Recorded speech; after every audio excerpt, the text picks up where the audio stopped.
김민하 기자, 오늘 주제는요? 독일 출신 히딩크인데요. 물론 거스 히딩크 감독은 네덜란드 출신인데 김종인 미래통합당 비대위원장이 갑자기 이제 히딩크에 비유가 되고 이러면서 지금 민감한 정책적 주제를 던져놓은 거에 대해서 논란이 있어서 한번 이렇게 이름을 접었습니다. 원희룡 지사가 히딩크 얘기 꺼냈죠? 그렇죠. 오늘 원희룡 제주도지사가 대한민국 미래혁신포럼이라는 이름의 행사에서 특강을 했는데요. 미래통합당이 지금 처한 상황을 두고 외국의 히딩크 감독에 의해서 변화를 강요받아야 되는 그런 상황이다라고 했습니다. 그러면서 진보의 아류가 돼서는 영원한 2등이고 집권할 수 없다면서 용병도 자극을 위해서는 필요하다 하지만 결국은 보수의 유니폼을 입고 승리해야 된다 이렇게 주장을 한 거죠. 진보의 아류가 돼서는 안 된다. 그렇죠. 결국 김종인 위원장을 진보의 아류의식으로 표현한 건가요? 그렇게 보입니다. 왜냐하면 이제 김종인 비대위원장이 파격과 변화 이런 거를 얘기하면서 약자와의 동행이라든지 궁핍으로부터의 자유 이런 걸 얘기한 바가 있는데 이런 게 이제 기본소득 도입 논의로 이어질 수도 있는 개념이다라고 언론이 해석을 한 바가 있고 또 보수라는 말을 이제는 쓰지 말자 이런 얘기를 하지 않았습니까? 그래서 이런 점에서 보면은 원희룡 지사의 주장은 좀 김종인 위원장을 겨냥한 걸로 보인다라는 겁니다. 네. 김종인 위원장은 오늘도 이 저출생 대책 꺼냈죠. 그렇습니다. 어제 미래통합당이 비공개 회의를 했는데 여기서 김종인 위원장이 저출생 문제라는 거는 교육 불평등과 연결돼 있으니까 전일 보육제 도입을 한번 검토를 해보자 이렇게 제안을 했다는 게 오늘 언론 보도를 통해서 확인이 된 거죠. 이 전일 보육제라는 것은 오전부터 저녁까지 초등학교 1학년생부터 중학교 한 3학년생까지를 국가가 교육과 보육 양쪽에 책임을 지는 그런 제도다 이렇게 해설이 되고 있는데요. 이게 부모의 경제력에 좌우되는 사교육에 우리가 의존을 하게 되면 교육 불평등이 고착화될 수 있기 때문에 공교육 역할을 강화해서 계층 이동의 사다리를 회복해야 된다. 이런 차원에서도 필요한 제도라는 설명이었다고 합니다. 김종인 위원장은 2012년에도 박근혜 대통령의 0세부터 5세까지 보육 국가 완전 책임제 공약 개발에도 관여한 바가 있었습니다. 이 전일 보육제 정책은 당내 반발이 없나요?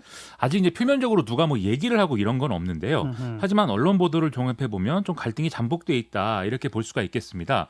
일단 전일 보육제가 가능하려면 교사 확충이 먼저 이루어져야 되고 또 아이들을 위한 간식이나 식사 이런 것들도 제공을 해야 되기 때문에 현행 무상급식이 좀 확대된 효과로도 이어질 수 있다라는 건데요.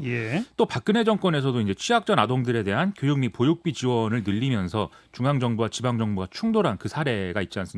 서로 떠넘기고 이러면서 그때 우려도 있어서 이런 좀 걱정된다라는 그런 목소리가 내부에 있는 것 같습니다. 네. 그런데 히딩크는 용병 얘기하면서 나왔다는 얘기고 그죠? 그렇습니다. 독일 얘기는 왜 나오는 거예요? 이렇게 좀 김종인 위원장이 추진하는 정책이라든지 당 개혁 방안 이런 데 독일이라는 공통점이 발견된다라는 분석이 있는 건데요. 앞서의 전일보육제 이 얘기도 사실 독일식 해법이라고 지금 얘기를 하고 있거든요. 이 김종인 위원장은 독일에서 유학을 하면서 경제학 석박사 학위를 취득한 경험을 갖고 있는데요. 또 자기가 쓴 책인 영원한 권력은 없다라는 이 책에서도 독일 기민당의 사례를 또 주요하게 언급을 하고 있습니다. 기민당이 보수 정당이잖아요. 그렇죠. 이 정당이 보수 정당이지만 스스로 보수를 앞세우지 않으면서 보수주의를 실천하고 좌파의 어젠다까지 선점하니까 오히려 좌파가 무용지물이 됐다 이런 표현인 건데 사실 이게 또 최근에 김종인 위원장이 한 얘기이기도 한 거죠. 그러니까 독일 기준으로 보면 지금 김종인 위원장이 내세우는 정책 대안이 보수적인 거죠. 그렇습니다.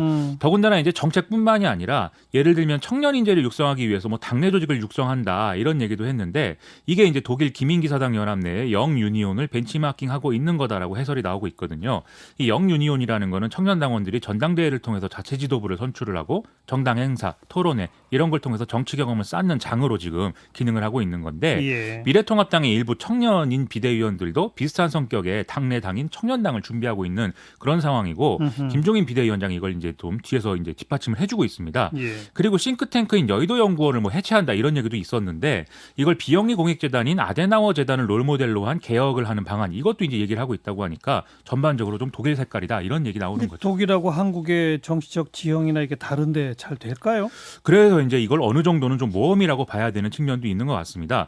이 독일 기민당 모델은 사실 과거에도 몇 차례 언급이 되기도 했었는데 좀 우리나라의 정치의 특성상 정당이 자체적인 어떤 동력으로 안정적인 지위를 유지하는 게 아니라 대권주자 중심으로 좀 형태를 변화해온 그런 특성이 있어서 이런 논의가 제대로 자리를 잡지 못한 그런 측면도 있거든요. 그리고 김종인 위원장이 대중적인 파괴력은 갖고 있지만 당내 지분이라든지 이런 조직적 기반은 좀 약하기 때문에 당의 DNA까지 바꿀 수야 있겠느냐 이런 지적도 있습니다. 앞서 이제 원희룡 지사의 주장도 그런 맥락으로 볼 수가 있고 음흠. 그리고 이제 곧 비대위 산하의 경제혁신위를 가동을 해서 정책적인 중심을 잡는다는 계획을 얘기를 하는데 지금 위원장으로 거론되는 인사들이 있거든요. 그런데 이분들이 독일식 사회적 경제 체제 뭐 이런 거에 얼마나 동의할지 그것도 지금으로서는 의문이라는 거죠. 네, 그런 당 안팎의 우려를 돌파해내는 것 그걸 김정인 위원장이 할 수 있을까요? 일단 김종인 위원장은 크게 세 가지 차원에서 좀 그런 돌파 시도를 하고 있는 걸로 보이는데요. 첫 번째는 당 조직에 대한 직접적인 호소입니다. 그래서 오늘 전당원을 대상으로 이제 편지를 보냈는데 과거로만 회귀하는 문재인 정권에 맞서서 창조적 파괴와 과감한 혁신을 통해 진취적인 정당을 만들 테니 힘을 모아달라 이렇게 직접적으로 이제 얘기를 했습니다. 예. 두 번째는 이제 10일부터 당내 의원들하고 원외 인사들하고 따로 식사를 하는 일정을 잡겠다는 건데요. 이런 건 이제 직접적인 스킨십을 늘려서 이제 영향력을 확보한다 이런 행보라고 볼 수가 있겠죠. 세 번째는요. 경제와 관련이 적은 이슈에 대해서는 좀 보수적인 색채를 또 드러내는 메시지를 던지고 있다 이렇게 볼 수가 있겠는데요. 어제 비대위 회의에서도 김정인 위원장이 일방적으로 우리 정부가 북한에 끌려다니는 그런 모습 보여주면 안 된다 이렇게 얘기를 하면서 뭐 북한의 핵과 화학 무기가 두려워서 저 자세를 보이는 건지 다른 이유가 있는 건지 납득이 안 된다 이렇게 주장을 한 겁니다. 그리고 오늘도 이제 세미나에 참석한 자리에서 백선엽 예비역 대장의 뭐 친일 행정 논란으로 사후에 현충원에 안장할 것이냐 뭐 이 논란이 있지 않습니까? 그렇죠. 이 논란은 참으로 부질없는 것이다. 이렇게 꼬집으면서 좀 아. 보수적인 얘기하고 있는 상황입니다. 그러니까 안보는 보수, 경제는 진보 뭐 이런 거예요? 이게 그래서 안보에 대해서 보수적 메시지를 던지면서 경제에 있어서의 좌클릭으로 좀 정체성 논란이 불거지는 것에 대해서 대응하고 있는 거 아니냐 이런 해석이 좀 되는데요. 하지만 국민이 볼 때는 오히려 좌클릭에서 좀 느낀 신선함이 오히려 이제 좀 중화되는 그런 효과가 있지 않을까 하는 걱정도 됩니다.